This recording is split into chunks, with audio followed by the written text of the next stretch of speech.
राधे राधे दोस्तों, शिव शक्ति की जय। दोस्तों मौसम आज बहुत ही अच्छा था। वैसे तो सावन का मौसम है, कभी धूप कभी छाँव रहती है, मौसम अच्छा ही रहता है। कभी एकदम से गर्मी भी हो जाती है। दोस्तों मेरी बहुत ज़्यादा तबीयत ख़राब हो रही थी, हालांकि मेरे हस्बैंड की और मेरे बच्चे की भी तबीयत बहुत ज़्यादा ख़राब हो रही थी। तो कह रहे हैं ना, एक दूसरे के ज़रिए इन्फेक्शन हो जाता है।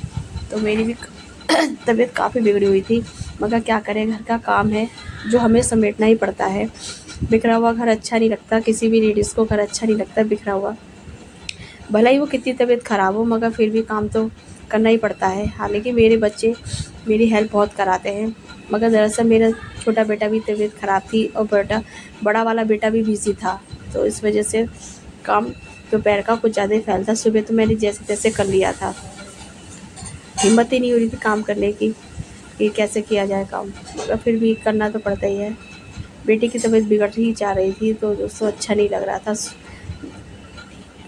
3-4 दिनों से तबीयत ख़राब थी। दोस्तों ये चाकू कहते हैं, बड़े बुज़ुर्ग लोग कहते थे, मेरी मम्मी ने भी मुझसे बोला था कि बेटा कभी भी किसी को भी अगर सपने अच्छे नहीं आते, डरावने आते या कैसे भी आते, तो तकिए के नीचे चाकू रख लेने चाहिए। तो इससे सपने आने काफ़ी कम हो जाते हैं, मतलब ऐसे सपने नहीं आते।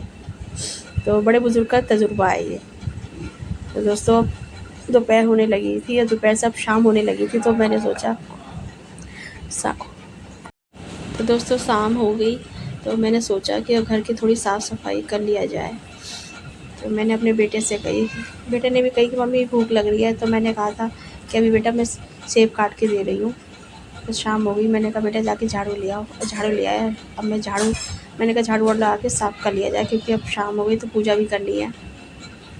इसके बाद घर का सारा काम निपट गया। सारा काम निपट जाने के बाद अब घर काफ़ी अच्छा लग रहा है, क्योंकि अब बिखरा बिखरा घर होता है तो अच्छा नहीं लगता है। तबीयत तो बिगड़ी है, अब तो क्या कर सकते हैं दोस्तों।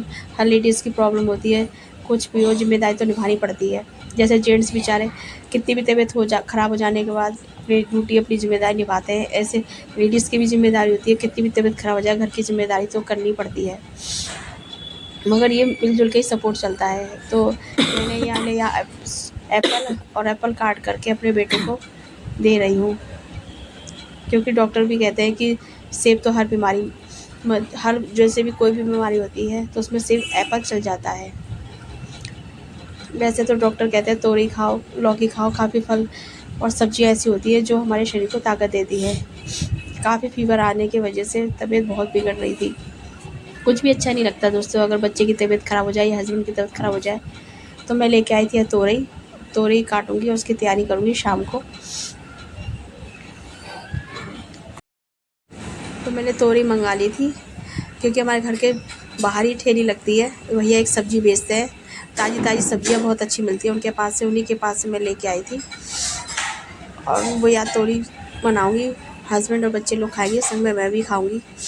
ये हरी सब्जियां बहुत ही ताकत देती है दोस्तों, कभी भी हो तो आप लोग भी खाया कीजिए, जितना खाओ उतना अच्छा है। तो ये मैंने बर्तन तो मांज लिए थे, अब तोरई धो करके एक तरफ मैंने रख दिया। अब मैंने पूजा की तैयारी की शाम को, क्योंकि बिना पूजा के तो घर सूना ही सूना लगता है। शाम को भी बच्चे ही पूजा करते थे, मैं भी बीच में उनके संग मिलके करती थी, मगर बच्चों की तबीयत ख़राब होने की वजह से मैं खुद करने लग गई। और मैं चल दी ऊपर तुलसी मैया के दीपक जलाने के लिए। पूजा मेरी पूरी हो चुकी है दोस्तों। देखिए कितना अच्छा लगता है जब मंदिर में दीपक जलता है।